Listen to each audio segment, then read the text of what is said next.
Bueno, pues estamos aquí en esta presentación online para la presentación de Paraíso en el Infierno, este libro de Jorge Marco, publicado por Editorial Comares. Y aquí tenemos a David Alegre Lorenz, que es profesor de la Universidad de Girona, también a Jorge Marco, que es profesor de la Universidad de Bath. Uno actúa en calidad de entrevistador y es experto conocedor de la guerra civil. Y bueno, y por otro lado, Jorge como autor. Así que adelante, muchas gracias por asistir a los demás. Bueno, dejándolo donde estaba antes, porque quiero que quede constancia, ¿no?, en el vídeo, y creo que es importante. Yo creo que este es un libro de autor. En este sentido creo que Jorge será conocido, es conocido ya, y por el amplio trabajo que tiene en el tema de la guerrilla y demás, ¿no?, obviamente, que es el principal referente a día de hoy, pero este será un libro por el que será conocido, ¿no? Es un libro que marca un perfil muy potente, es un libro que, vamos, yo me atrevería a decir, y por poner un límite, ¿no?, hoy se lo decía a él personalmente esta mañana, yo creo que es un libro, pues, de los mejores que se han publicado en los últimos 20 años, y será de los mejores de los próximos 20, ¿no?, por poner un límite. Y es que es un poco lo que decía antes de empezar bueno, ahora cuando hemos cortado el primer intento, el título tiene que ser el que es, porque no puede ser otro, pero es injusto, ¿no?, porque de alguna manera a un lector que no conozca a Jorge, del público general, no le dará una idea de la magnitud y de la amplitud que tiene temáticas este libro, ¿no? Toda la cantidad de cosas que toca a partir del estudio de las drogas, o como él las llama, las sustancias psicoactivas, ¿no?, para quitarles ese sesgo, digamos, prejuiciado, ¿no?, que muchas veces tiene la palabra droga en sí. En este sentido, yo creo bueno, que Jorge aúna lo mejor de la historia social, lo mejor de la historia cultural, un análisis increíble, ¿no?, de estudios de la vida cotidiana, de una buena perspectiva comparada, muy buena contextualización, un marco interpretativo muy potente, y eso es fundamental, ¿no?, con una visión de largo alcance que hace que las cosas, los acontecimientos, la posición y los hábitos que hay en torno a la droga en la guerra civil española se entiendan mucho mejor dentro de un contexto histórico de largo alcance. Y esto es uno de los grandes valores de la obra. Es decir, no es un autor que cae en la guerra civil y se piensa que el mundo se inventó en el 36, que es una cosa que suele pasar a los guerra civilistas, ¿no?, sino que es una persona que se ha preocupado por explorar bien cuál es el problema que hay detrás de los hábitos y de la manera en la que se ven las drogas en la contemporaneidad.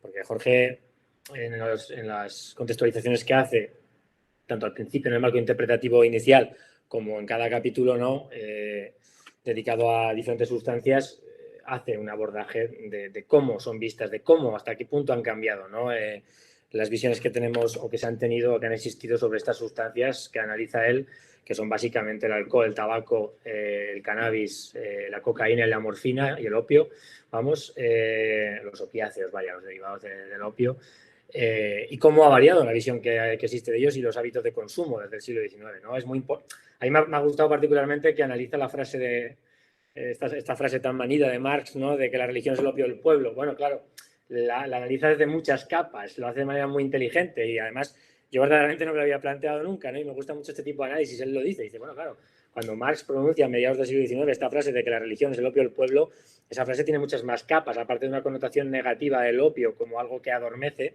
¿no?, porque al opio se le ha llamado siempre la dormidera, no por nada, a la planta. Es que además es el opio también en un sentido positivo, de ocio, ¿no?, que tenía en esa época. El propio Marx lo explicaba Jorge muy bien, se trataba dolencias físicas que tenía con el consumo de opio. Y bueno, esto es un poco lo que yo pienso sobre la obra en general. Ya os digo, es una obra que aborda multitud de cuestiones, desde el análisis de las masculinidades y las feminidades, normativas y de combate o más militantes, el intento por establecer nuevas formas de civismo a través de la masculinidad y de la feminidad, el estudio del nacionalismo cotidiano, nacionalismo banal, ¿no?, a través de los hábitos de consumo, de cómo nos percibimos a nosotros mismos consumiendo, eso que él llama nacionalismo castizo, a través del buen beber, ¿no?, de esa característica particular de los peninsulares, que parece que son un pueblo mejor capacitado para beber. Bueno, es verdad, esto es un rasgo de cualquier nacionalismo. Todos los todas las identidades nacionales piensan que es mejor que las otras, ¿no? Ya digo, eso es otro de los grandes valores, la multiplicidad de temas o sea, hay una historia política, hay una historia social, hay una historia cultural de la guerra y de la vida cotidiana de la guerra y de la experiencia de la guerra a través de las drogas, del estudio de las drogas. Y eso es increíble. Yo os lo digo de verdad, ¿no? Pues como profesor y como investigador, pues a partir de ahora, verdaderamente, si lo tengo que decir porque lo creo de verdad, si tengo que recomendar o alguien me pregunta cómo hacer bien historia, léete el libro de Jorge Marco, ¿no? Es decir, lo digo de verdad, ¿eh? Es decir, no tengo ninguna necesidad de ser elogioso gratuitamente. Creo que es un libro bien trabajado, con un lenguaje llano, además un lenguaje muy personal, en el sentido de que tiene carácter, incluso sabe, bueno, tiene la capacidad para conectar de manera divertida con el lector, yo creo, en muchas ocasiones. Sabe combinar muy bien, digamos, un enfoque narrativo, analítico constantemente, con microhistorias, en fin, es un libro, yo creo, de verdad, os lo digo, que marcará época, ¿no? Entonces, bueno, yo tengo aquí muchas notas tomadas, pero sí que antes de darle la palabra a Jorge, quería traer a colación aquella famosa frase, ¿no?, de Walt Whitman, ¿no?, que ya sabéis que, bueno, el famoso poeta estadounidense, que fue voluntario enfermero en el Ejército de la Unión, ¿no?, y que escribió aquella famosa frase de que la guerra de verdad nunca llegará a los libros, ¿no?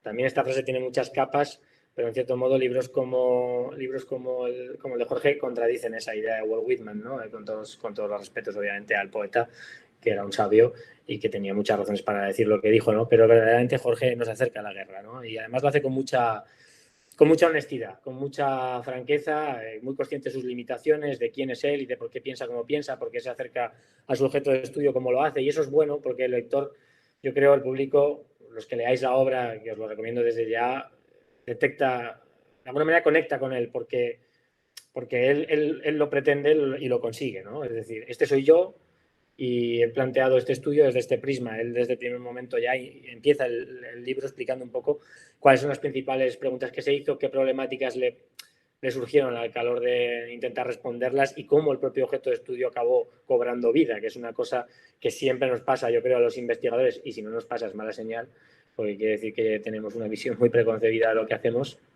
pero es muy honesto y muy transparente, ¿no?, el trabajo en ese sentido, y solo se puede felicitar a Jorge por el trabajo, desearle que tenga una vida lo más feliz posible al libro, porque lo merece, que tenga recorrido, que lo tendrá, porque lo merece. Es un libro que, ya digo, toca muchas cuestiones, entra también además en las múltiples capas de narrativas que se acumulan sobre la guerra civil y las desgrana con habilidad, se mueve con mucha cintura a través del análisis y del propio trabajo que ha hecho, que está muy bien interconectado y con un lenguaje, como digo, muy claro, ¿no? Entonces, bueno, yo, al menos, obviamente, Jorge, plantea lo que tú quieras a partir de aquí, ¿no? Pero lo que sí que me gustaría preguntarte es, ya nos has hablado un poco de ello, ¿no? Pero lo que me gustaría saber es, o sea, más allá de lo que nos dirás, de tu obra previa y de cómo ha influenciado o de cómo fue un poco lo que acabó impulsándote a introducirte en esto, ¿qué es lo que te lleva en última instancia?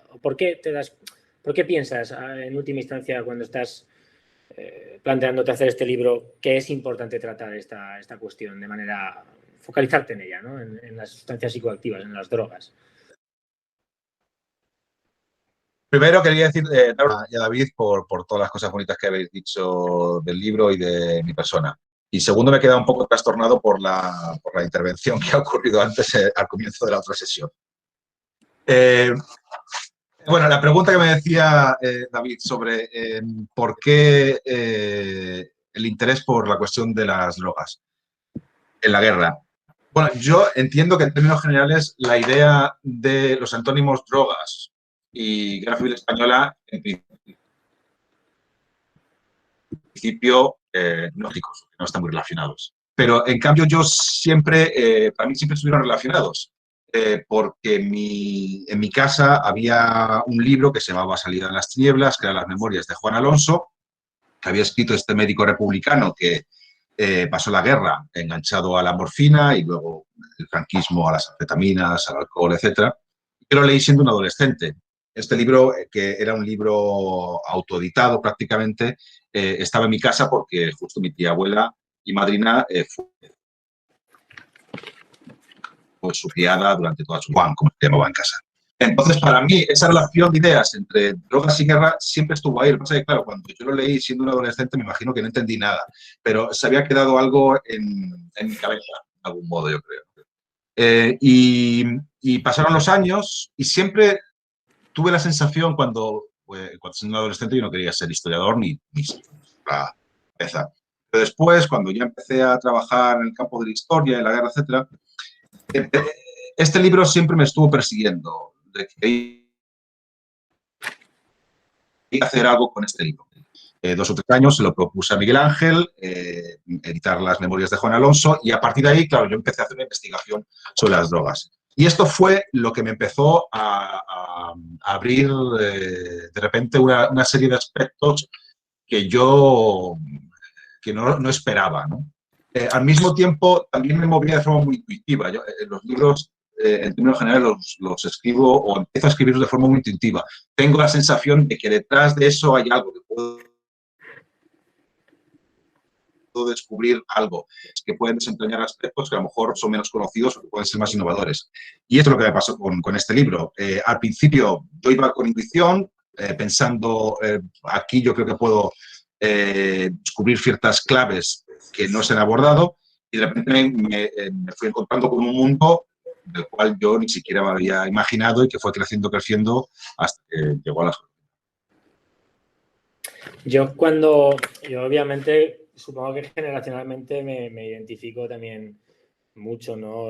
Con el objeto de estudio por cómo pues hemos vivido, ¿no? La generación mía de los 80 y a los 90, ¿no? Los nuevos historiadoras que van llegando.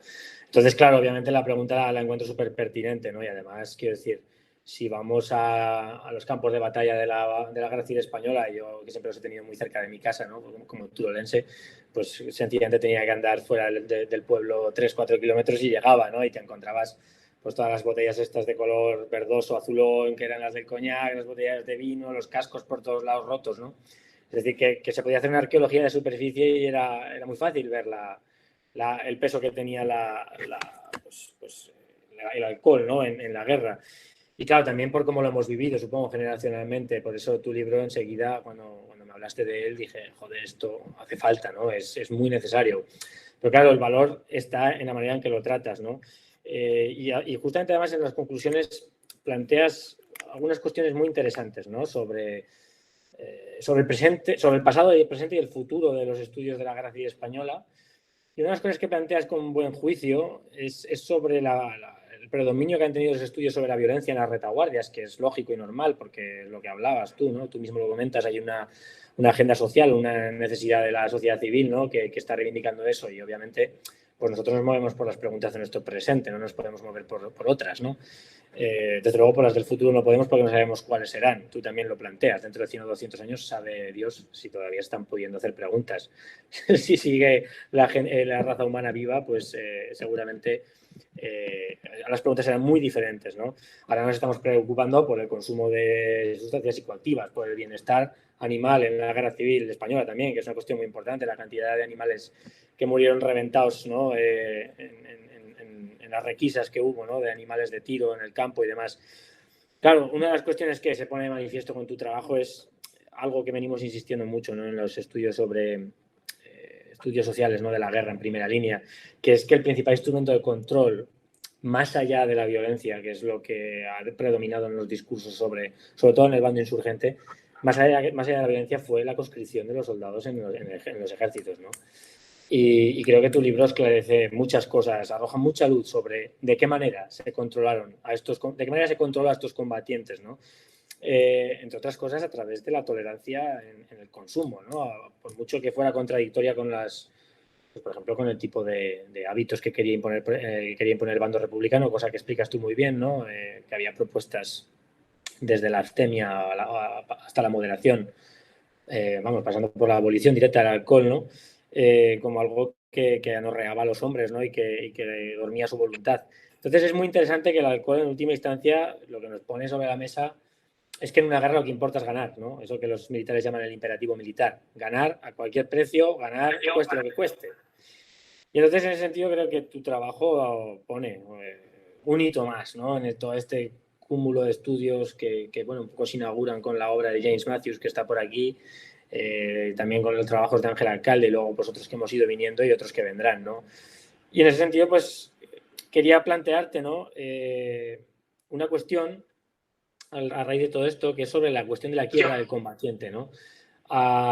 Los estudios psiquiátricos, que es un tema que a ti te preocupa bastante en el libro, y que además lo digo ahora porque no lo he dicho en la presentación, uno de los grandes valores de la obra de Jorge es el vaciado de fuentes, no ya solo periodísticas, que es abrumador, sino el manejo de la bibliografía de época sobre cuestiones de época, me refiero a los años 30, 20, 10, sobre los estudios psiquiátricos, cómo se ve el consumo, también los estudios psiquiátricos de psiquiatría militar.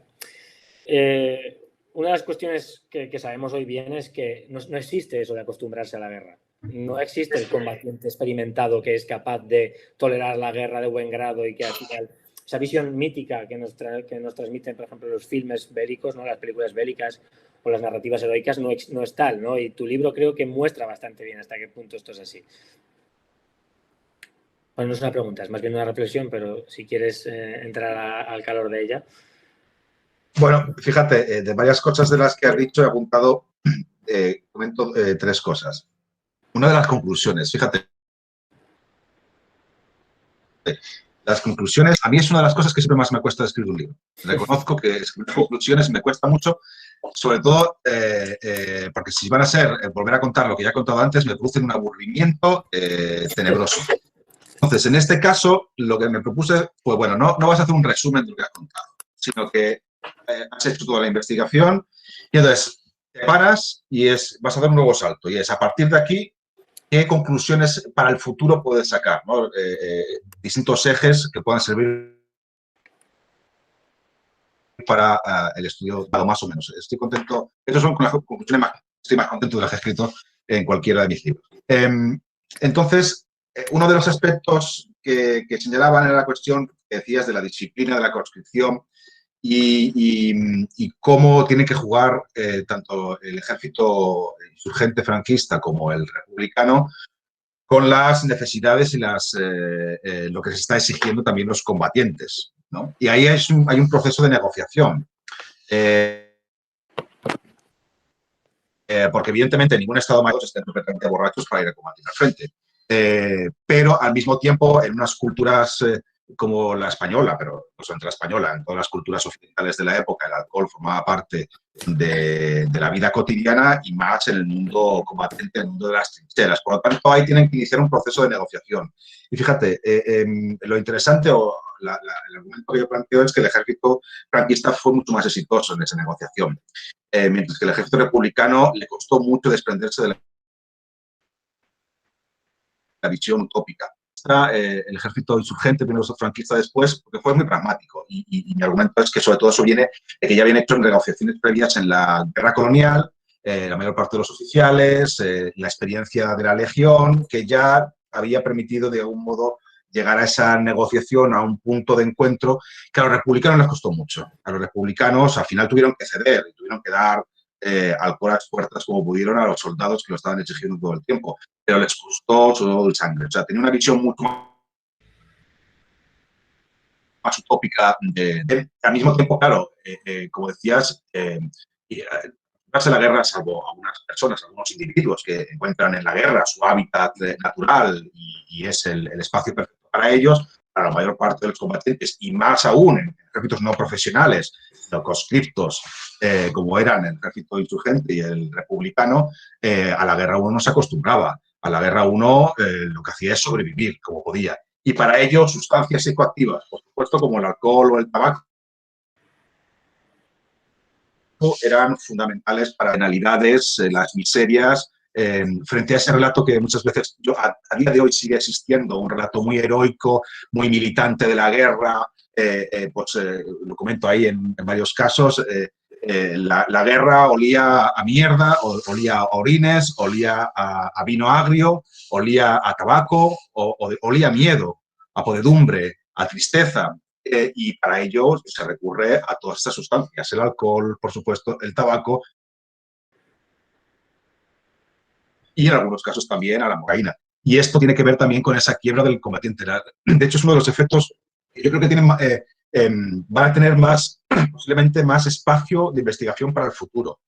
Aquí he abordado, es verdad, he trabajado mucho con unas fuentes que son las psiquiátricas, que son extraordinarias.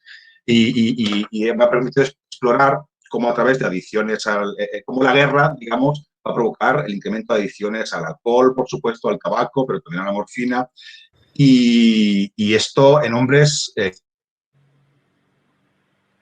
están completamente quebrados y hay un espacio de investigación ahí tremendo para tanto durante el periodo de la guerra como luego de la guerra convencional, como luego en los años 40, qué ocurre con todos estos excombatientes en términos psicológicos, en términos postraumáticos. Bueno, yo creo que es un campo de investigación que tiene un futuro extraordinario. Sí, sobre eso te iba a preguntar, te preguntaré después, pero verdaderamente los psiquiatras estadounidenses que por razones obvias se han preocupado mucho de valorar en términos de tiempo, ¿no?, cuánto aguanta un hombre en condiciones extremas de combate continuado, sobre todo a raíz de la guerra de Vietnam, ¿no?, con unas condiciones también naturales muy particulares, determinaron que eran unos 30 días. Y en condiciones no normales, no de combate, sino de servicio en un frente no activo o en un frente secundario, entre 200 y 240 días. Pero dejaron muy claro que es imposible que no se acabe quebrando. O sea, la tendencia natural del hombre es a quebrar en guerra, ¿no?, del hombre y ahora también de la mujer, obviamente, que también está en los ejércitos profesionales. Y esto es un tema muy interesante, ¿no? Porque, claro, yo siempre le digo a los chavales y a las chavalas en clase, ¿no? Digo, joder, a veces para entender lo que leemos o lo que estudiamos o lo que investigamos, sencillamente hay que partir de la propia experiencia. Y si hablamos de sustancias psicoactivas, en este caso sobre todo el alcohol, ¿no?, en la guerra civil, hombre, pues solo hace falta pensar en una kurda de estas gordas que te cogías con 25, 26 años, que la acababas en tu casa normalmente bien, en unas sábanas más o menos limpias. Imaginémonos, ¿no?, con un organismo inmunodeprimido, en una trinchera, sometido a los elementos, con el olor a mierda que tú comentabas, ¿no?, porque los combatientes cagaban al lado de las trincheras, obviamente, y meaban, quiero decir, por una cuestión de necesidad, ¿no? Claro, esto es lo que explica esas huellas, esas marcas, esa alargada sombra de la guerra que tú comentas. Aquí hay dos cuestiones y ahora te planteo, ¿no?, te planteo la pregunta, que además son cosas que tú y yo hemos tenido ocasión de hablar en alguna ocasión. Una de las cosas que hemos visto en la documentación militar es que el ciclado natural de unidades en frentes de combate activos se producía como muy tarde a los 30 días. Normalmente eran 20, 18. Es decir, en la batalla de Teruel, por ejemplo, nunca ninguna unidad que estuviera en una zona de combate constante, ya de manera natural por las propias bajas que sufría, a los 18 días, 20 era retirada y sustituida por otra. Después, los suministros, todo el tema de la logística y demás, que hace ya tiempo que Fernando Puel comentó que era necesario trabajar este tema de la guerra civil. Tú lo has hecho en buena medida. Una de las cosas buenas que tiene tu trabajo, entre muchas otras, es cómo has reflejado la diferencia entre el proceso de movilización en el bando insurgente y en el bando republicano. ¿Qué problemas le planteó logísticos al bando republicano la desarticulación de las comunicaciones, de los transportes por las colectivizaciones, ¿no? Sobre todo por este proceso revolucionario abierto en la retaguardia. Y luego, efectivamente, esto que decías, ¿no?, un tema que a mí también me preocupa muchísimo, que es el de la transmisión del trauma, ¿no? Cómo la violencia a la guerra, la adicción, cómo el espacio privativo de poder del hombre, que deja de estar en el espacio público para pasar a estar en el espacio familiar. Todos los traumas del combatiente de guerra volcados en la familia, en la educación familiar, las frustraciones, demás. ¿Hasta qué punto todo, y estos temas se están estudiando? Quiero decir que tampoco es que estemos hablando no estamos descubriendo América en el sentido de que, o sea, que no estamos planteando una hipótesis vaga, ¿no?, sino que verdaderamente se está estudiando hasta qué punto el trauma se transmite de generación en generación a través de la epigenética, ¿no?, que es un campo de estudio también ahora muy fértil y que bueno, tendrá mucho que decir, ¿no?, sobre cómo los combatientes traumados transmiten esos traumas y sus enfermedades y trastornos a sus hijos, ¿no? Pero fíjate, cuando ahora se están haciendo investigaciones sobre transmisión intergeneracional del trauma, que en España ya existen varias investigaciones, como nuestro enfoque fundamental sobre la guerra en las últimas décadas ha sido la violencia en las retaguardias, el estudio de ese trauma se ha investigado fundamentalmente en la violencia en las retaguardias, cómo eso ha causado, se ha transmitido ese trauma tanto en los familiares de las víctimas de la violencia como en los propios perpetradores. Se han empezado a hacer ya algunas investigaciones. Pero no se ha hecho una investigación sobre, bueno, cuáles son los traumas de, uno, los combatientes. Evidentemente, un gran número de combatientes republicanos e insurgentes sufrieron estrés postraumático. De eso no se ha investigado sobre la guerra civil nada. Y también de civiles que no vinculados a la violencia en las retaguardias, sino que los civiles también estaban sometidos, como todos sabemos, a bombardeos, a asedios, dificultades y escasez de alimentos, adicciones también a sustancias, etcétera. Todo eso es un campo por explorar. Y como digo, como eso es una crítica que hacían las conclusiones, no en el sentido, además yo reconocía, digo, yo me he dedicado prácticamente toda mi carrera a estudiar las violencias en la guerra civil española. Y es muy importante por una cuestión ciudadana, por una cuestión de agenda ciudadana, de investigación, etcétera, etcétera. Pero estamos llegando a tales niveles que la violencia en la retaguardia se está comiendo el resto de experiencias. Cuando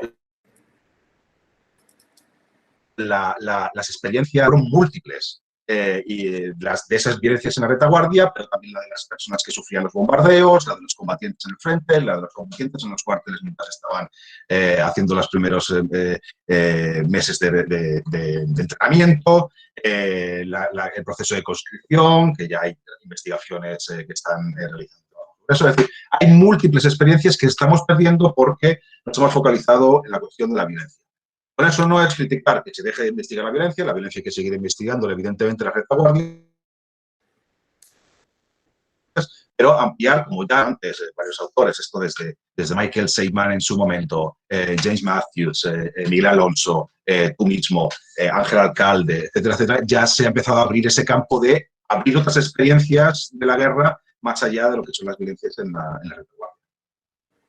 Sí, paradójicamente yo creo que bueno, es una cosa que siempre me gusta decir a mí, ¿no? Que la guerra civil ha sido la guerra sin guerra durante mucho tiempo, ¿no?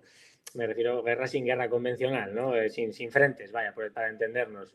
Y parecía que todo era esa violencia, ¿no? Pero justamente, mira, quería plantearte una de las preguntas, es un poco provocadoras que quería plantearte. En fin, obviamente es difícil, ¿no? Responder, entiendo que será muy difícil responder, pero justamente me preocupaba esa cuestión, ¿no? Descendiendo sobre la cuestión de las violencias, ya que estamos, porque tú lo explicas muy bien en el libro, ¿no? Cómo esa sensación de vivir como si no hubiera un mañana de los primeros meses de la guerra en el 36 acabó con todas las reservas de alcohol. Bueno, no acabó con todas, pero pusieron en un serio aprieto a las autoridades ante la necesidad de decir, hostia, hay que llevar a cabo una gestión de los recursos porque nos vamos a quedar sin nada, ¿no? Porque se estaba viviendo con mucha alegría, entre comillas, ¿no? Se estaba viviendo con mucha alegría el alcohol, se consumía en grandes cantidades, porque tú mismo además también lo explicas, ¿no? Que todas las autoridades coinciden en que la guerra provoca un aumento exponencial del consumo, ¿no? Entonces, sí que sé que es polémica la pregunta porque obviamente hay una dimensión discursiva propagandística chunga ahí que intentó hacer pasar las violencias como el resultado de los excesos en los consumos de sustancias, ¿no? Tú mismo entras en esto. Pero claro, pero a mí me viene la pregunta verdaderamente, es decir, esta idea de vivir como si no hubiera un mañana en el consumo de sustancias, de alcohol, de esa celebración colectiva que tiene mucho que ver también, ¿no? con la toma de poder también en la calle, ¿no? Por parte de las clases populares en el bando republicano, ¿no? Pongamos por caso pues Barcelona, ¿no? Que es la imagen icónica, pero supongo que cualquier otro lugar de la península valdría. ¿Hasta qué punto pudo tener que ver, ¿no? Verdaderamente a la hora de desinhibir a la gente esa... Todo tenía que ver, obviamente, creo, ¿no? Pero seguramente los consumos tuvieron que estar ahí también como parte del ritual social, ¿no? Nos juntamos en el bar y vamos a pegarle 4 tiros a este tío, yo qué sé, me imagino, ¿no? La situación así. O sea, no tengo yo historias concretas que hablen de esto, pero me puedo imaginar que estas cosas debieron de pasar, viendo un poco lo que analizas en tu libro. Bueno, yo lo que digo en mi libro, porque claro, aquí nos encontramos con un problema, ¿no? Y es caer en el argumento de decir que la gente mataba mucho en las retaguardias porque iba borracha. Y además esto yo lo argumento que me parece muy fácil, lo vinculo a nuevos historiadores como Müller, etcétera, autores como el de Remnants of War, que en su portada tiene a un serbio bebiendo alcohol, como para mostrar, intentan argumentar de que fundamentalmente en las guerras, intentan mostrar que en las guerras actuales ya no hay ideología frente a una especie de idea mitologizada de las guerras del pasado. Entonces, en las guerras actuales básicamente se dedican a saqueo, intereses personales, personas completamente borrachas o de sustancias, etcétera, etcétera. Entonces, yo creo que hay que escapar de ese marco que es el que está planteando muchos historiadores y politólogos en la actualidad. Porque el alcohol y otras sustancias se consumen ahora en las guerras y se consumían antes también en las guerras. Y la violencia no creo que esté estrictamente ligada a estas sustancias. Lo que yo creo que estas sustancias pueden ser lubricantes. Evidentemente, el consumir cierto tipo de sustancias estimulantes, etcétera, etcétera, pueden lubricar esa violencia. Pero no es lo que genera, es primero una ventana de oportunidad política que se abre en ese proceso que abre el golpe de Estado y que rompe todos lo que son las convenciones sociales que tiene una sociedad. El golpe de Estado lo irrumpe completamente, la sociedad pierde esas normas, en la zona republicana además se abre un proceso revolucionario y todo ello además cargado de un montón de discursos necropolíticos donde se animalizaba y deshumanizaba el mundo. Eso es lo que mata a la gente. Ahora, si a eso le llegas de alcohol o otro tipo de sustancias, que favorece, evidentemente. Pero hay que intentar huir yo creo, del argumento de que la violencia se producía por ese tipo de consumo. De hecho, estoy seguro que hay grandes asesinos en serie dentro de las mismas guerras que son abstemios. Y no tienen ningún problema. De hecho, tengamos en cuenta que en las guerras actuales prácticamente todos los ejércitos del mundo en la actualidad prohíben el alcohol, el consumo de alcohol a los combatientes. Y en algunos ejércitos, como por ejemplo el británico, hay una muy riguroso de que no se consuman ningún tipo de sustancias como cocaína, etcétera, etcétera, lo cual lleva a la expulsión inmediata en caso de que haya un proceso que se lleva a la expulsión inmediata. De hecho, el único ejército actual que oficialmente admite algún tipo de sustancia psicoactiva, digamos, drogas, sería el norteamericano, que se permite todavía anfetaminas en casos de vuelos aéreos de larga distancia, que siendo oficial ilegal. Pero la violencia sigue existiendo. Sí. Es decir, yo creo que estás antes, pero los orígenes y el desarrollo de esas violencias parten de otros lugares.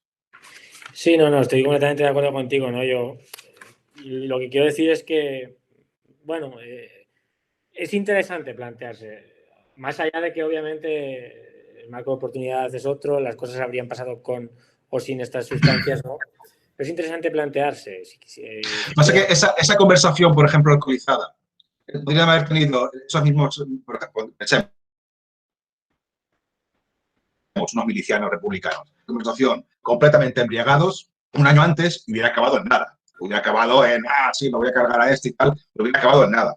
Es decir, si no hay un campo, hay una ventana de oportunidad, si no se produce el golpe de Estado, que es el que rompe esas normas sociales, lo que hubiera quedado, o en un momento dado hubiera acabado a jugar una pelea en la calle, sin más allá, en ese contexto donde se abren las puertas de la percepción. A eliminar al otro, que sí. Sí, no, es verdaderamente, además, luego hay varias cuestiones interesantes, bueno, todo el libro en sí es muy interesante, pero yendo a las tesis duras, ¿no? Y además un poco relacionado con las problemáticas que estamos planteando ahora en los debates, todos en conjunto, un poco se pone de manifiesto también en las dinámicas de gestión de estos recursos, que al final son recursos estratégicos, ojo, porque es lo que venía a decir antes. En la documentación militar vemos que en la logística, lo primero, a lo que más prioridad se le da es al envío de alcohol y tabaco junto a la gasolina y la munición. Es lo primero.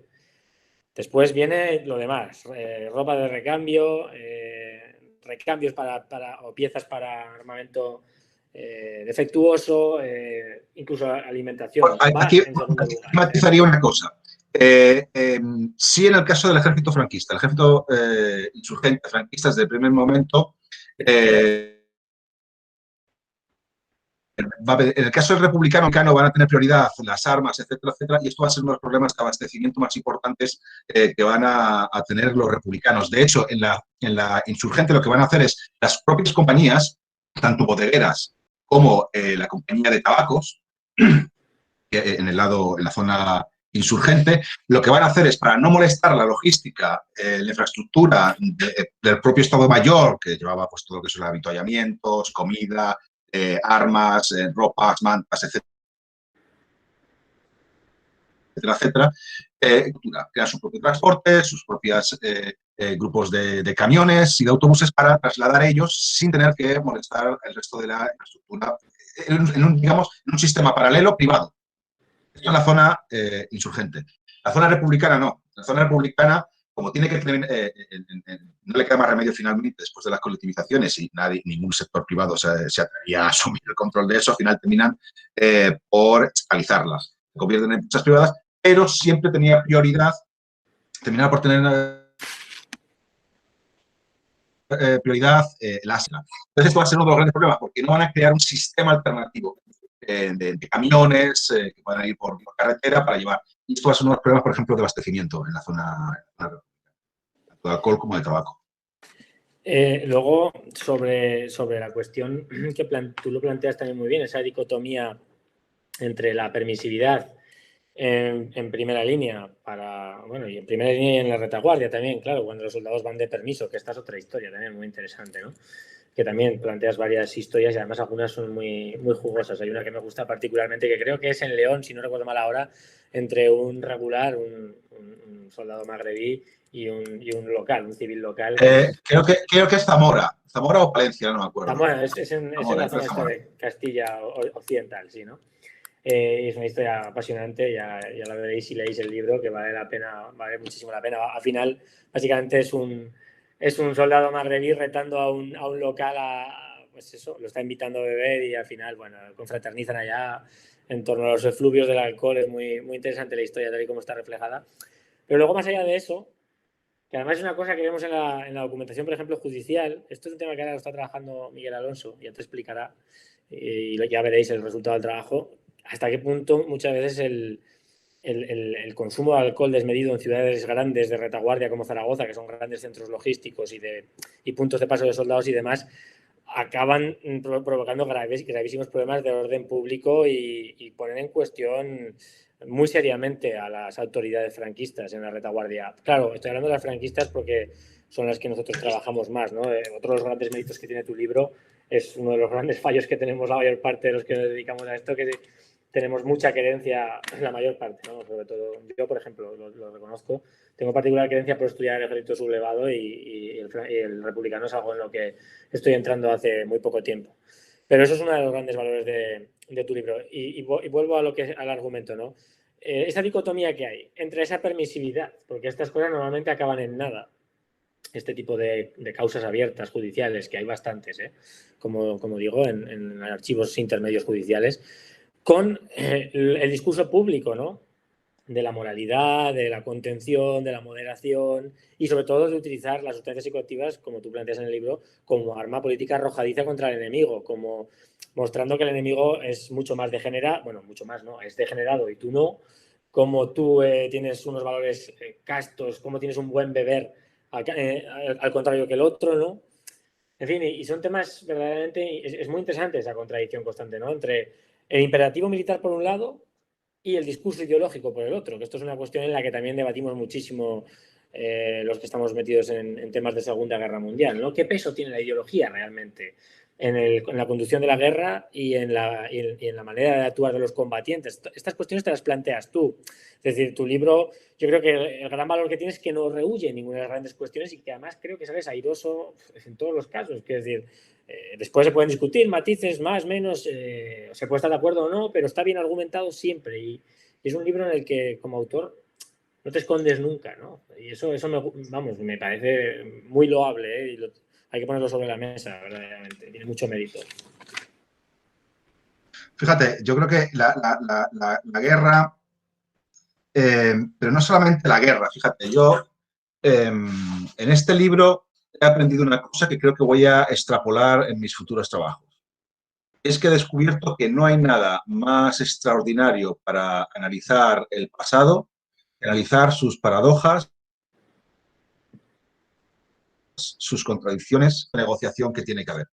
En la guerra esto es brutal. En el caso de la Guerra Civil Española, donde se construyen unos discursos muy utópicos, muy idealizados, que luego eso tienes que contrastarlo con la realidad. Y ahí entra en un proceso de negociación que, como he dicho antes, salen mejor parados los insurgentes. Los pragmáticos saben, consiguen dar más a los soldados de lo que los republicanos hicieron, porque los republicanos todavía seguían muy apegados a eso utópico, idealizado del hombre nuevo, aunque al final tuvieron que bajar de la nube, ¿no? Pero los franquistas bajaron de la nube, la tontería se les quitó rápido. Como tú decías, el imperativo militar es ganar la guerra y punto, ¿no? Entonces, a mí me interesa mucho eso, me interesa mucho, pero es que esto forma parte de nuestra vida cotidiana. En nuestra vida cotidiana nos enfrentamos a muchas contradicciones. Podemos tener ciertas ideas, pero la vida nos coloca y no siempre seguimos nuestros propios valores. Al final, muchas veces los terminamos por romper y llegamos a un punto de negociación. Pues, como te digo, esto que el libro me ha llevado constantemente a eso, yo creo que es un punto de partida para próximos trabajos que voy a llevar en el futuro, porque ahí, en ese mundo de la contradicción, de las paradojas, yo creo que es donde están los nudos de la historia, los nudos de los conflictos, y resultan muy interesantes de investigar. Sí, estoy totalmente de acuerdo, ¿no? Volviendo además también al tema este que comentábamos, ¿no? de los debates que estamos teniendo ahora, otra de las cosas que pones sobre la mesa es esta cuestión, ¿no? de cómo la propia gestión que se hace de estos, ya, como decía antes, ¿no? recursos estratégicos, muestra cómo vivieron los contemporáneos la guerra realmente. Es decir, me explico. En el 36 la idea de que la guerra va a ser larga no la tiene nadie. Esto es un problema además de perspectiva que nosotros tenemos como historiadores, que tenemos el beneficio de la retrospectiva. Y esto siempre nos lo decía, siempre lo dice Ferran Gallego y es una gran verdad, ¿no? Es decir, nosotros tenemos que estudiar el nazismo como si no supiéramos que acabara en Auschwitz, ¿no? Pues con la guerra civil pasa un poco lo mismo. Entender a los sujetos sobre el terreno, sus emociones, su praxis y demás, también pasa por entender que esta gente no sabe que la guerra va a durar 3 años, ¿no? Entonces, lo que vemos de manera muy clara en tu trabajo, lo que se ve en tu trabajo de manera muy clara es la lógica de la guerra total, ¿no? Es decir, cómo la guerra civil acaba deviniendo una guerra total, en la lógica de la movilización de todos los recursos para conseguir la derrota incondicional del enemigo. Eso es la guerra total, ¿no? Y aquí lo que demuestras es cómo el control de esos recursos estratégicos, alcohol, tabaco, sobre todo, fundamentalmente, ¿no? Su flujo y disponibilidad determinó el estado de la moral entre la población y los combatientes de cada bando. Y eso es fundamental. Y al final determinó también las políticas de las propias autoridades. Y de alguna manera, pues, como todo en su conjunto, ¿no? Quiero decir, podríamos incluso llegar a sospechar o plantear si acaso tampoco fue, si no fue importante también en el resultado final de la guerra también. Quiero decir, todo suma, ¿no? Es decir, no es lo decisivo, pero es sintomático de la desigualdad entre ambos bandos desde muy pronto, ¿no? En amplios aspectos. Sí. ¿Quieres, además, si quieres, vamos terminando porque yo creo que así podemos dejar espacio para el final, pero sí estoy completamente de acuerdo en lo que dice. O sea, en términos de, más en la zona republicana, porque en la zona insurgente las autoridades asumieron el control de industrias mucho más rápido, en muchos casos las nacionalizaron, o si no las nacionalizaron, quedaron bajo la tutela de los sublevados, seguirán siendo entidades privadas, pero de facto controladas por los militares. En la zona republicana, claro, el proceso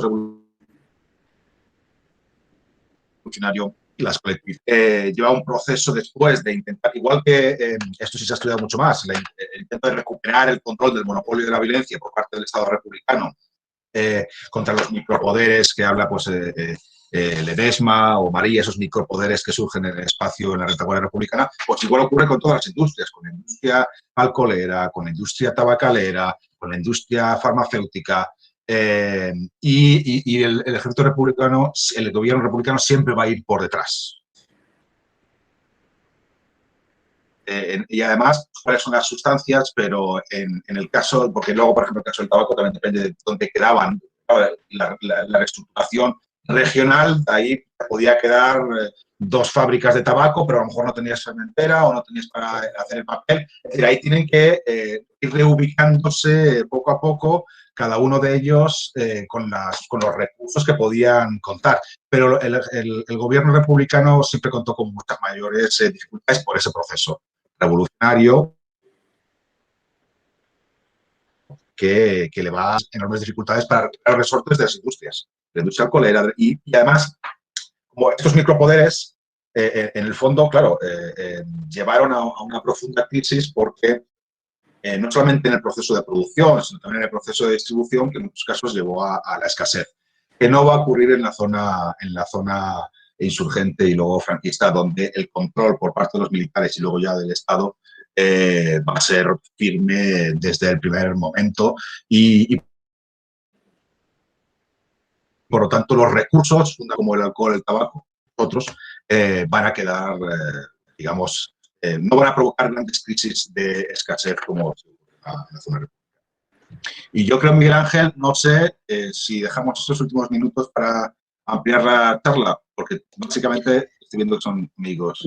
Yo creo que podíamos dar turno a las personas por si quieren intervenir. Les he planteado por el chat que o ellos mismos intervienen de viva voz o si prefieren dejarle pues su pregunta en el chat, pues yo te la puedo trasladar. O si es para David, la puedo trasladar a David. Así que vamos a abrir un turno de preguntas, si os parece, ¿no? Bien. Quizá haya alguien que se haya leído el libro o que lo conozca. A mí me ha llegado hoy. Ya vemos que allí las cosas funcionan con dificultad, Jorge. Sí, la aduana post-Brexit tiene sus dificultades. Bueno, yo sí tengo una pregunta para ti, Jorge. Y la pregunta es, ¿tú crees que las drogas marcaron la diferencia en la Guerra Civil Española? ¿O en otras guerras civiles fue distinto? En definitiva, ¿la Guerra Civil Española fue diversa respecto a las drogas?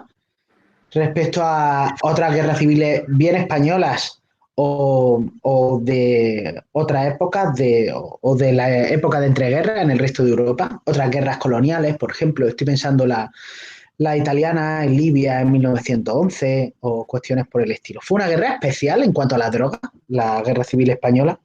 No, no fue una guerra especial. Fue una guerra que seguía las pautas que estaban siguiendo las otras guerras, con las particularidades de lo que es ser una guerra en el Mediterráneo, donde hay una forma específica de relacionarse con el alcohol y con el tabaco, que no tenía por qué ser igual que en otros países, pero con esos pequeños matices, básicamente, sí, igual, y que había llegado, digamos, la cocaína y la morfina, había una tradición, una cultura de consumo de estas sustancias menor que en otros países del norte de Europa o en Estados Unidos, pero que existía, por lo tanto lo hacía que era menor. Y también el otro elemento diferenciador sería que la Guerra Civil Española es una guerra, pues, la ha señalado, por ejemplo, David lo ha comentado alguna vez, la Guerra Civil Española es una guerra de pobres, de pocos recursos, y es una guerra civil en contraste con, por ejemplo, la Primera, la Segunda Guerra Mundial, etcétera, donde eso implica, por ejemplo, cuestiones de infraestructura que tienes que repartir el territorio.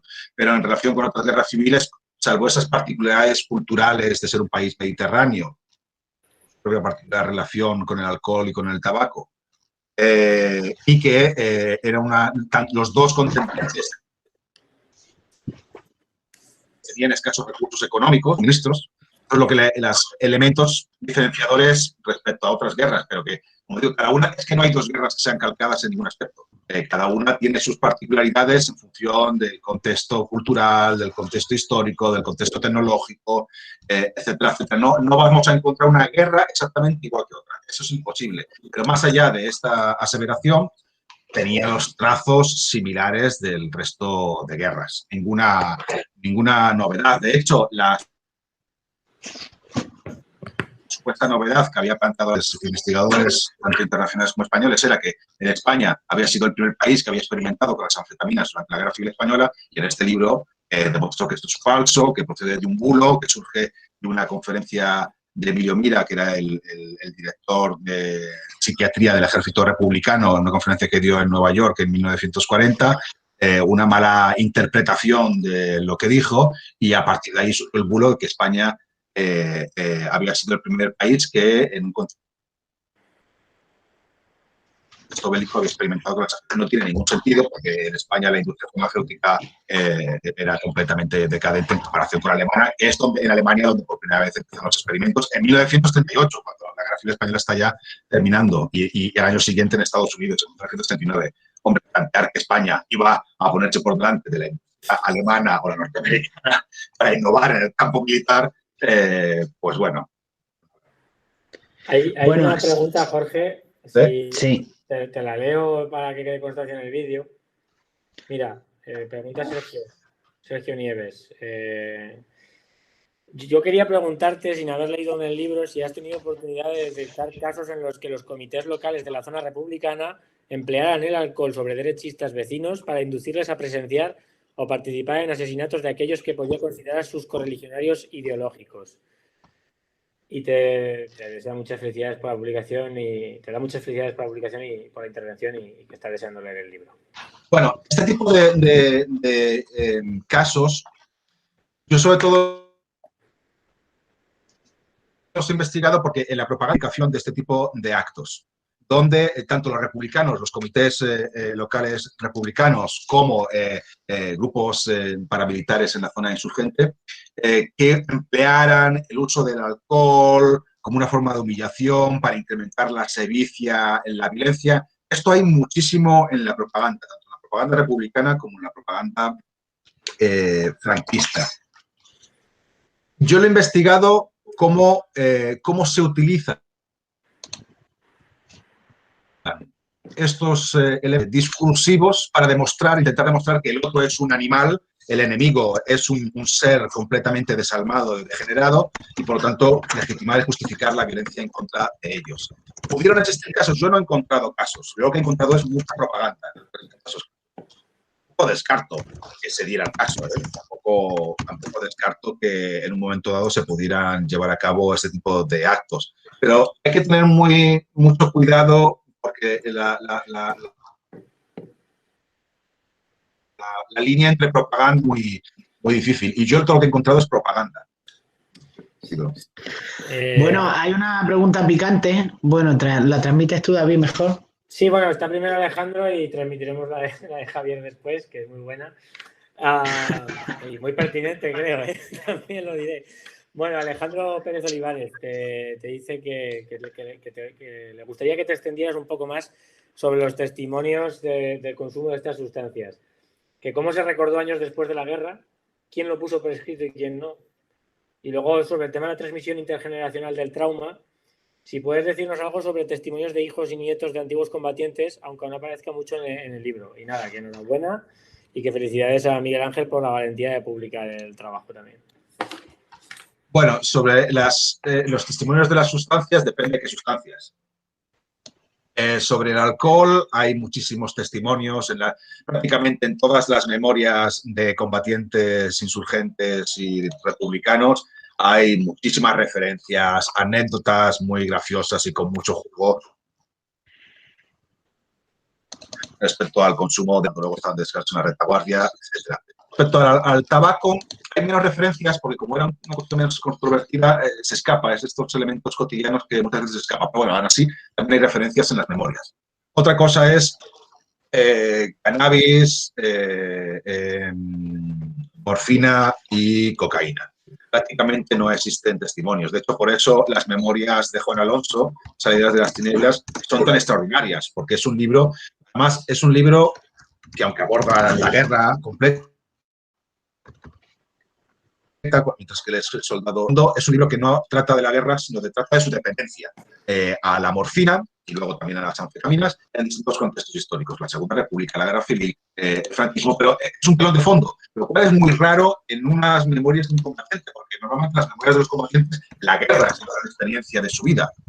Estas memorias de Juan Alonso, en cambio, son las memorias de un combatiente, donde su gran experiencia no es la guerra, es la experiencia de haber sido adicto a la morfina, a las anfetaminas, del alcohol durante la Segunda República, la guerra. Pero es un caso excepcional. Los otros testimonios que he conseguido encontrar ha sido picoteando de un lado para otro, estudios donde he conseguido encontrar algún tipo de testimonio, un libro maravilloso que encontré de cartas de un psiquiátrico en Leganés, el psiquiátrico de Leganés en los años 40, es decir, pero cosas muy... eran unas sustancias tan tabú que prácticamente no existían testimonios sobre eso. ¿Punto, colega? Sí, bueno, sobre esto que comentabas, por ilustrar un momento, ¿no? Hay una cita que utilizas de Juan Alonso, ¿no? Que como persona adicta a la morfina, que cito textualmente, ¿no? Dice: estaba convencido de que el proyectil que me pudiese matar aún no se había fabricado, ¿no? Es decir, es una persona a tope de power, ¿no? Que se dice normalmente en jerga, ¿no? En estas situaciones. Es decir, más 100 de confianza, ¿no? Que es otra de estas expresiones. Es interesante, ¿no? La otra pregunta era sobre la transmisión intergeneracional del trauma, ¿no? Que si puedes decirnos algo sobre testimonios de hijos y nietos de antiguos combatientes. ¿Sobre sustancias? Sí, me imagino, vamos. Pues yo no he encontrado ninguna, entre otras cosas porque, como digo, es un tema tabú. Todavía en la sociedad actual hablar de sustancias y adicciones a la morfina, a la cocaína, otro tipo de sustancias es un tema tabú. Entonces, la gente tiende a recordar lo bonito y lo que ello que puede resultar más oscuro, que entra dentro del campo de los tabús. No. Entonces, yo no he encontrado respecto a estas sustancias ninguna referencia. Respecto al tema del tabaco y el alcohol, sí, de hecho es el anecdotario familiar de la guerra. Muchas veces en lo que se ha transmitido generación de generación en generación, de los abuelos hasta los nietos, de los bisnietos de la guerra, es un cuadro de anécdotas de este tipo, de elementos cotidianos que deberíamos recoger, nos daría mucho color a la historia de aquella guerra, qué sé yo, anécdotas de que si se fue al río y a sus compañeros le robaron los calzoncillos y el pantalón y tuvo que regresar al frente en pelotas. Es decir, pero todo eso nos habla en realidad de esa vida cotidiana en el frente, de esa cultura de camaradería en el frente, y entonces sí está salpicado de ese tipo de anécdotas. El problema es cómo luego tú todo eso lo recoges, lo elaboras y le consigues dotar de cierto sentido más allá de lo... A ver, ¿cuál es la pregunta picante de Javier? Sí, Javier, una reflexión, ¿no? Dice: ¿no os parece que un aspecto que nos falta por analizar en la Guerra Civil Española es su dimensión sexual? En el sentido menos metafórico del asunto, sexo en las trincheras y en las retaguardias, orgías, molaría, ¿no? Bueno, como ahora en la pandemia. Pues sí. Yo, por ejemplo, a mí me encantaría escribir un libro sobre relaciones entre personas del mismo sexo en las trincheras durante la Guerra Civil Española.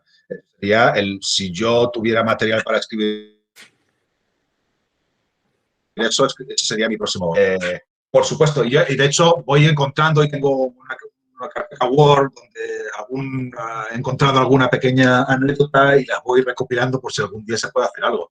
Pero, por supuesto, la cuestión bueno, primero los prostíbulos, toda la cuestión de los prostíbulos muy cerca del frente, bueno, tanto en las ciudades de retaguardia, pero también como cerca del frente y visitas incluso al frente muchas veces de prostitutas,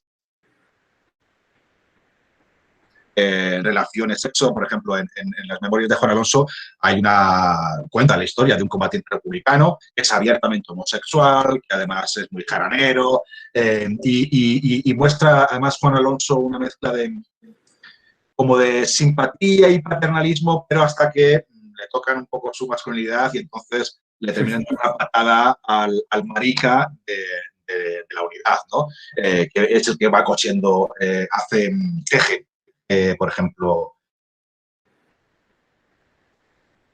bufandas. A mí me encantaría escribir una historia LGTBI, por ejemplo, de la Guerra Civil Española.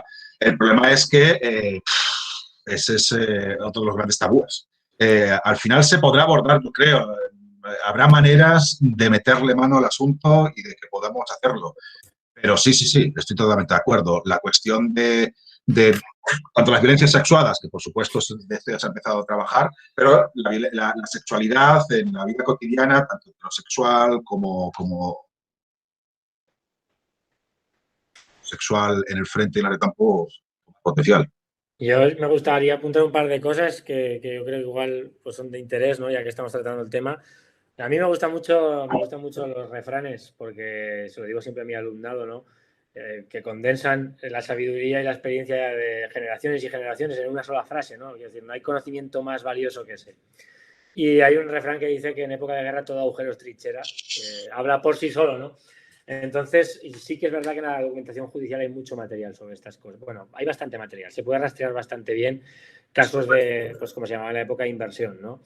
Donde, sobre todo en ciudades de retaguardia, pero también en primera línea, efectivamente, ¿no? Además, siempre actuando el alcohol o el tabaco como mediador, siempre para atraer a alguien a algún sitio e intentar conseguir su favor sexual, ¿no?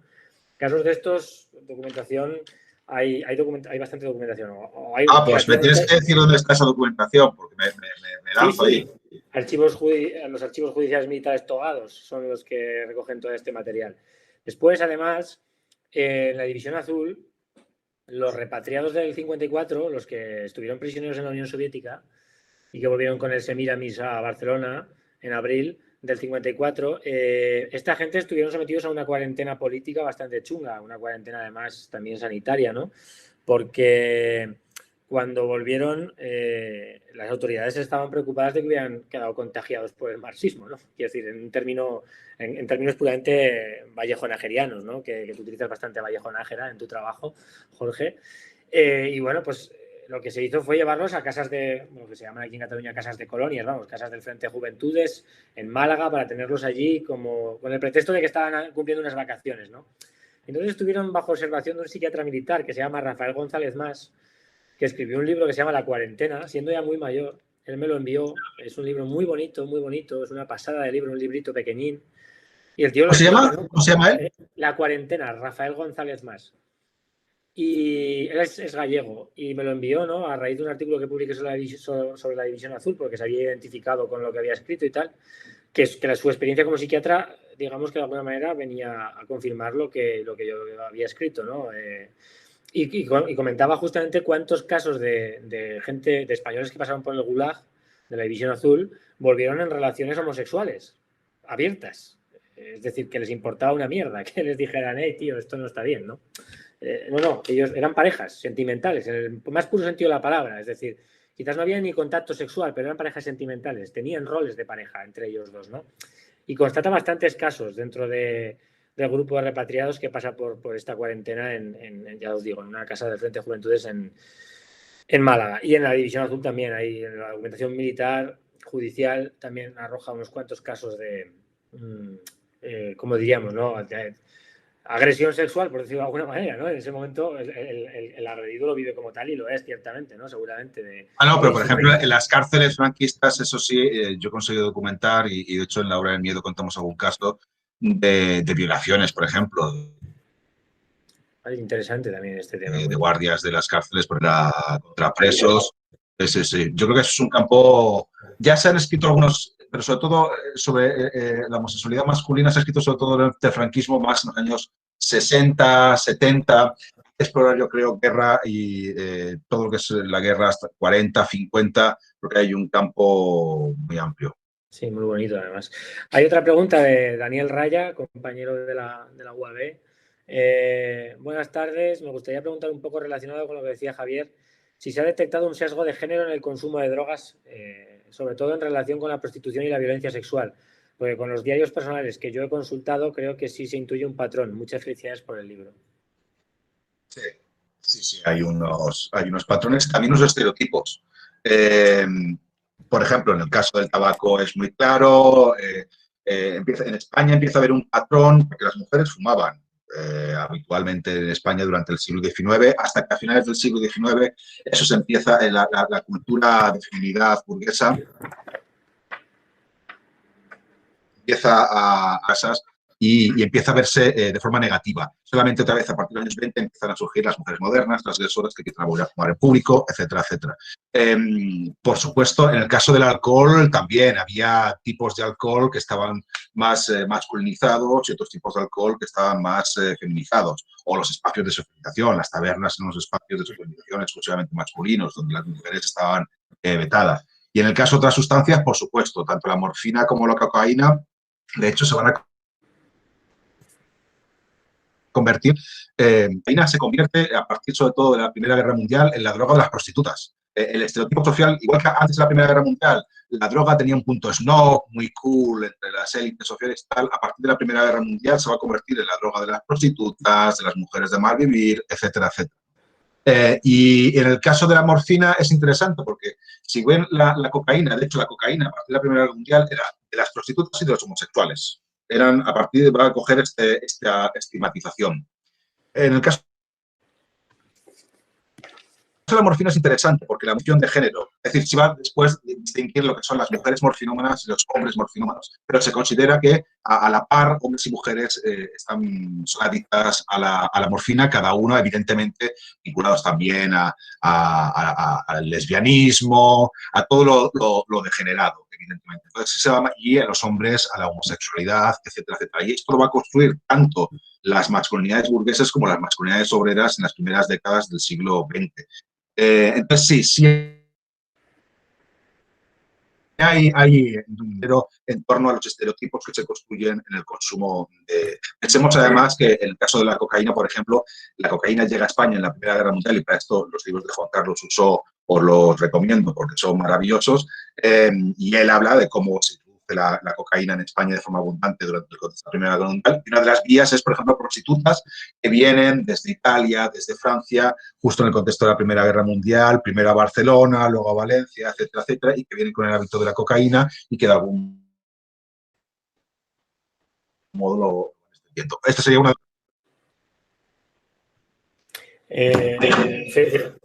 Tengo aquí un testimonio, que es que tengo el libro muy fresco, que lo explicas bastante bien, ¿no? Dices a la mujer, esto es en una novela publicada en el 21, del director de un sanatorio para la rehabilitación de morfinómanos. Lo escribe un escritor republicano, ¿no? Y comenta lo siguiente, dice: a la mujer del país frío tal vez en ciertas ocasiones puedan convenirle los excitantes, pero a una hembra española de sangre viviente en esta tierra cálida y bajo este sol, si llega a sentir el espolazo del opio, de la morfina, del hachís o de otra droga semejante, es casi seguro que en pocos días se convirtiera en una mujer sin pudor, en una miserable prostituta. El testimonio es, bueno, pues testimonio, la fuente es contundente sobre lo que estabais comentando, ¿no? Hay una pregunta de Enrico Achay para Jorge. Hola, Enrico. ¿Has encontrado alguna referencia sobre el consumo de sustancias por parte de extranjeros en ambos bandos? Enhorabuena por el libro. Un abrazo desde Italia.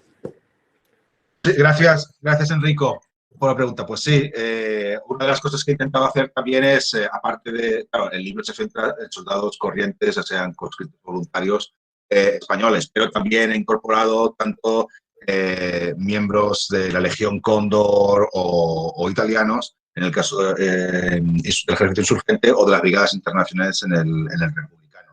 Y sí he encontrado. Además, con algunos patrones interesantes. Por ejemplo, he encontrado el clash cultural que hay en relación con el alcohol, porque claro, por ejemplo, países como el Reino Unido, para la clase obrera del Reino Unido, la bebida tradicional era la cerveza y sigue siendo todavía la cerveza, evidentemente. Y cuando llegan a España y se encuentran con que les ofrecen vino, etcétera, etcétera, en el Reino Unido, para la clase obrera británica, el vino era una cosa de, y lo digo textualmente tal como lo dice el testimonio, una cosa de maricones. Entonces se empiezan a producir conflictos culturales, porque, claro, cada una de las culturas tiene relacionado con distintos tipos de alcohol una serie de elementos y esto, como digo, genera conflictos. También genera conflictos con aquellos, por ejemplo, muchos militantes comunistas abstemios que llegan a España desde fuera de España y que se encuentran con esa cultura de alcohol. Y esto también va a generar conflictos porque, como dice otro miliciano anarquista de derechos internacionales, cuando rechaza el vino, pero bueno, no beber vino es de maricones. Es decir, todo, como veis, vinculado también a la cuestión de la masculinidad. Entonces, sí, hay muchos conflictos en torno a eso. Y en torno a otras sustancias también, tanto la cocaína como la morfina. Un caso, por ejemplo, interesante es el caso que encontré de un combatiente judío en las brigadas internacionales. Es uno de los pocos casos, me imagino, que cuando sufrió unas graves heridas, hasta el punto de que perdió una pierna por esa herida, él morfina, porque temía que pudiera quedarse enganchado, porque ya en aquella época la idea de que la morfina era muy adictiva era muy poderosa. Y es posiblemente uno de los casos excepcionales donde desde una idea de masculinidad saludable rechazaba, incluso en esa situación donde la mayor parte de los soldados lo que gritaban era... De hecho, yo, según estaba escribiendo eso, como tú has dicho antes, David, has dicho, muchas veces escribimos o cuando reflexionamos pensamos desde nuestras cosas que nos han pasado a nosotros, ¿no? Yo cuando estaba escribiendo sobre esto, sobre la experiencia de los que les inyectaban morfina, yo sufro cólicos nefríticos, que no sé si los habéis sufrido vosotros, pero es una de las cosas más dolorosas y en esos momentos lo que te quieres es morir, o sea, lo que quieres es que te chuten cualquier cosa para que se te quite el dolor. Incluso prefieres morirte del chute antes que seguir con ese dolor. Entonces yo me imaginaba, yo partía de esa experiencia mía, que evidentemente no es estar en el frente, pero es de un dolor muy poderoso, para reflexionar cómo debía ser la experiencia de aquellos combatientes que habían sufrido heridas en esa situación. Entonces, sí he encontrado referencias de casos, tanto de las brigadas internacionales como de voluntarios internacionales en el ejército insurgente. Ese testimonio que comentabas del catalán, el miliciano catalán que le dice al brigadista estadounidense Astemio, a mí me hizo gracia porque estas cosas normalmente las vivo en clave de humor negro y la envié a varios colegas porque verdaderamente el tío se queda como mirando y si no me imaginaba la situación, ¿no? Pero ¿cómo que no bebes? Que eres maricón, ¿no? Claro, entonces, en fin, ¿no? Está claro que es muy, muy interesante. Muy interesante. No sé, ¿no hay más preguntas? Que yo antes de acabar sí que quería lanzar una reflexión para cerrar, porque creo que era interesante. Bueno, creo que si no hay ninguna pregunta te la plantearé o la plantearé en general. Creo que hay una cuestión interesante en la obra y es que, bueno, primero una cosa muy, muy, muy chula es cómo rastreas la manera en la que entran ciertas sustancias en España. No quiero dejar de señalar eso. Primero a través de Barcelona, con el tema de la prostitución en la zona de Paral·lel y demás, los refugiados en la Primera Guerra Mundial, y después el protectorado de Marruecos, ¿no? Son al final adictos por tratamiento médico, combatientes que han quedado adictos por tratamiento médico en las campañas del RIF, ¿no? Muy interesante ese tema. Pero hay una cosa que me interesa particularmente y es el tema hay algo que sobrevuela toda la obra y es una reflexión sobre... Yo creo que este es un libro que aparte que está hecho para disfrutar en la lectura, todos los libros deberían estar hechos para eso, pero desgraciadamente no es así, pero es un libro que nos hace un poco preguntarnos sobre nosotros mismos, como sociedad, como cultura, si queréis, ¿no? O como culturas, me da igual, es decir, vivimos en un país plural, todos lo sabemos. ¿Cuánto hay de los españoles de ayer en los de hoy, ¿no? O de los catalanes o de los valencianos, ya me entendéis, en fin.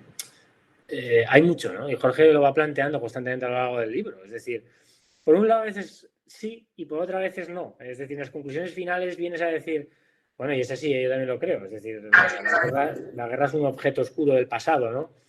Pero al mismo tiempo, hostia, las continuidades estas del discurso nacional, de la identidad nacional española asociada a determinados hábitos de consumo y maneras de consumir, es poderosísima. Es que es poderosísima, atraviesa toda la contemporaneidad prácticamente, al menos todo el siglo XX hasta actualidad del XXI, ¿no? No sé, es que me acuerdo, por ejemplo, de canciones tan absurdas como el alcohol, alcohol, alcohol, hemos venido a emborracharnos, el resultado nos da igual, ¿no? Que forma parte de esa celebración colectiva, ¿no? De futbolística, si queremos, que también es uno de los grandes templos de lo nacional, de lo identitario, como nos mostró Alejandro Quiroga, ¿no? En fin, que es un tema muy interesante y que permite mucho reflexionar sobre quiénes somos y quiénes queremos ser, ¿no? En fin, yo qué sé. Me ha gustado mucho eso. Pues te respondo rápido y cerramos, ¿no? Miguel Ángel. Pues yo creo que sí, o sea, evidentemente los españoles de aquella época y los españoles de hoy son dos mundos distintos en muchísimos aspectos, son sociedades muy distintas, etcétera, etcétera. Pero evidentemente diría que los dos hilos conductores más fuertes son el nacionalismo cotidiano y en masculinidades, en relación con estas sustancias a las que me refiero. Los mitos de que el español tiene un buen beber frente al mal beber de los extranjeros. Igual que el buen comer. ¿Cuántas veces hemos escuchado esta frase de como en España no se come? A mí, por ejemplo, que vivo fuera de España, me lo repiten constantemente. ¿Cómo debes sufrir viviendo fuera de España? Que ahí se come muy mal, en Inglaterra. Pues no, se come muy bien. Pero es un mito muy poderoso. Como en España no se vive, como en España no se bebe. Y todo está vinculado a elementos cotidianos, hábitos de consumo, etcétera, etcétera. De hecho, un magnífico libro internacional sería Nacionalismo cotidiano y alcohol, porque el alcohol atraviesa los mitos de nacionalismo cotidiano de todas las culturas, al menos europeas, sin lugar a dudas. O sea, se podría hacer un capítulo del Reino Unido, otro de Checoslovaquia, otro de Rusia, otro de Francia, otro de Italia. Mira, se me está ocurriendo que puede ser un buen libro para proponer. Ahora mismo que lo estoy diciendo. Es un elemento muy poderoso de nacionalismo. Fíjate, voy a apuntarlo. Y también las masculinidades. Las masculinidades y el alcohol, los roles de los atributos que tiene el alcohol en torno a la masculinidad, a pesar de todos los cambios que ha habido, la masculinidad es uno de los elementos que tiene más dificultades en cambiar históricamente. Hay otros elementos culturales que cambian más rápido. La masculinidad lo estamos viendo a día de hoy, ¿no? Como está el patio. Y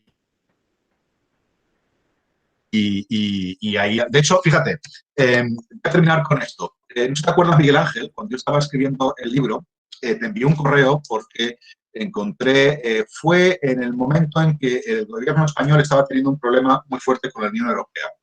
Creo que fue hace 1 año y medio, 2 años, y Vox estaba atacando duramente a la Unión Europea, etcétera, etcétera, y el símbolo que sacó Vox para atacar a la Unión Europea fue el de un tipo español con una botella tomándose un puro. Es decir, 2 elementos como el tabaco y el alcohol como representaciones de la autenticidad del buen español. Y por ese punto un poco canallesco y un poco castizo que defino en esa idea de las masculinidades. Y sí, el casticismo y este punto chulesco forma parte de una línea, pero además que va mucho más atrás y que todavía ya no hay nada más que ver a Ayuso. No hay nada más que ver a Esperanza Aguirre. Ese elemento chulesco y castizo es un discurso que forma parte de la cultura española y de la identidad española muy, muy poderosa. Los debates sobre las terrazas en Madrid, que es la libertad, 2 cañas y unas tapas. Es decir, es que forma parte de nuestra vida cotidiana de una forma hiperpoderosa. No nos damos cuenta porque forma parte de nuestra cotidianidad. Pero sí, esto es uno de los elementos más poderosos y que, ojo, que atraviesa toda la que pertenece a la derecha, que también pertenece a las culturas de la izquierda. Es muy, por ejemplo, si nos acordamos de cómo era esto creo que fue Rajoy, lo del vino, el viva el vino, ¿no? O lo de Aznar, diciendo que a nadie le iba a decir que no podía conducir sin tomarse unas copas, que quién iba a ser, que le iba a decir que no. Es decir, forma parte de nuestra cultura identitaria de una forma muy poderosa y que pervive a día de hoy. Sí, sí, sí. Y ha terminado con esto, Miguel Ángel. Bueno, pues fantástico. Pues si os parece, se coma mejor en España que en el Reino Unido, o independientemente de las drogas que te hayan costado más abordar en este libro, yo creo que ha merecido la pena este encuentro a pesar de las dificultades. Nada, dar las gracias a todos los asistentes y todas las asistentes que han estado aquí y sobre todo a David, muchísimas gracias por tu generosidad, creo que lo has destripado súper bien el libro. Y Jorge, a ti por confiar en Comares una vez más y por escribir este libro, creo que merece la pena. Muchas Nada gracias a más. vosotros por hacerlo. Nada, gracias a vosotros y nada, hasta otra. Que os cuidéis muchísimo. Chao. Chao. Chao.